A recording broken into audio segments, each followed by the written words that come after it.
Alright, what's going on, guys? Today I'm going to make a tutorial and explain to you how to be able to steer your wheelie. And the reason you want to learn how to steer your wheelie is to be able to correct when the bike is either drifting left or right, or so you can decide where the bike is going to go. Not just to correct it, but if you want to make it through curves in a wheelie or anything like that. Or even just if you're trying to learn to wheelie and your bike's just not going straight enough. I don't like seeing that. Hope my shit's not leaking. But yeah, and your bike's just not going straight enough. It's hard to focus on learning, height when your bike's going one way or another. You have to put it down. You can't even go as far as you could because you're running off the side of the road. So that's what we're going to be teaching today. Number one thing, we're going to be starting with stuff that is off the bike. I'm going to turn this off so you make sure you guys can hear me better. But starting with stuff off the bike, check your tire alignment.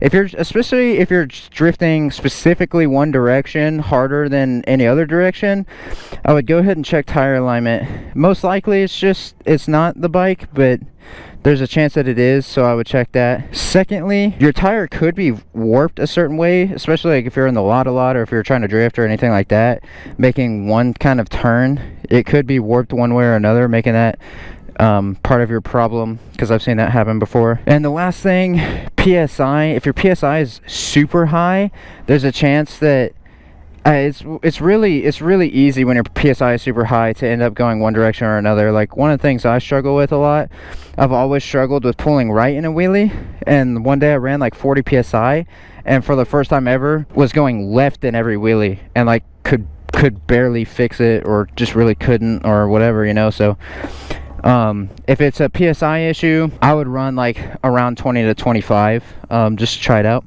But yeah, so now that we're on the bike, those are kind of the only things off the bike that we're going to talk about. Let's get right into steering it. So unfortunately, I can't really force myself to drift right. Like, I could steer right, but like drifting without trying to make it happen, I never can really like force myself to do it. So I'm just going to teach you guys what you need to be doing if that's your problem. One of the times where I drift right a lot, like struggling with it, is in a knee knocker. So one of the things that you can do if you're drifting right in a knee knocker is like make sure a lot of your weight, or pretty much all your weight, is in your left knee, not putting pressure into the foot peg for your foot brake. And then once you're up, really focus on having your bars straight. And if anything, if your bars are not even if your bars are straight, if you're drifting right, you may even like try pulling left, or like just pulling a little bit on the right bar to pull your bike this way. So once you do that, you should be able to go pretty straight in the knee knocker, and maybe even whip it around a little bit, steer it. You can also, one of the ways to like adjust it or like steer is with your hips too.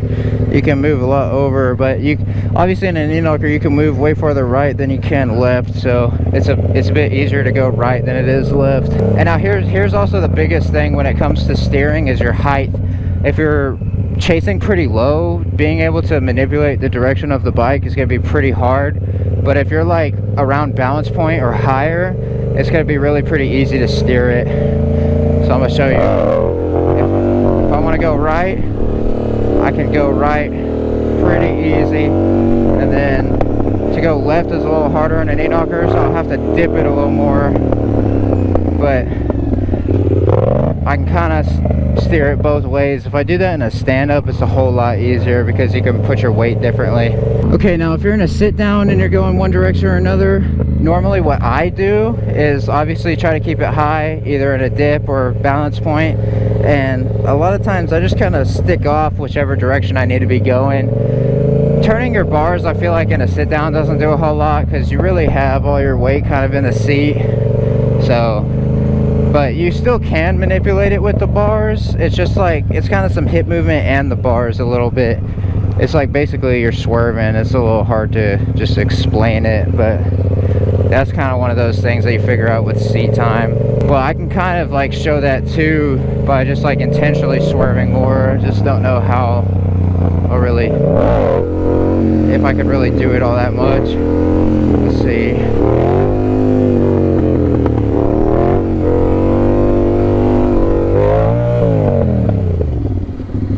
Yeah, I can kind of do it. It's just weird. It's like I'm not really like forcing it those ways as much as it just kind of gets into the pattern and flings itself once I get it started, and it really feels pretty sketchy. So I don't know, more of like what I do in a sit down is really just leaning my body weight off while keeping the bike tall. And then lastly, like in a stand-up, it's like stupid easy, because you can either keep both feet on the seat and kind of stick your hips out, or you could put one in the seat and one down to like the foot pegs. So like if I want to go right, I usually just step down, lean my body weight, and go right. And then I can step to the left, go back over here to the left, and I'm even gonna like really try to curve this John, which is kind of scary because I might stall it being in second gear. But yeah, it's real easy to change direction in a stand-up. So that's why honestly a lot of times if I can't really fight the lean, I'll just be like in a sit down trying to fight it, and if I can't, I just jump up to the seat, and then boom, from here we go wherever we want. Just keeping the bike tall and using your body weight to go the direction you want to go. Anyway guys, that's really all there is to it. Just keep the bike tall and put your body weight in the direction that you want to go. You know, sometimes you may have to like really hold yourself over the edge of the seat, but you just gotta do what you gotta do to go straight, you know, or go the direction you want to go. Anyway, that's gonna be all for me today. If you enjoyed this video, drop a like, subscribe, follow for my other tutorials, and I'll see you in the next one. Peace.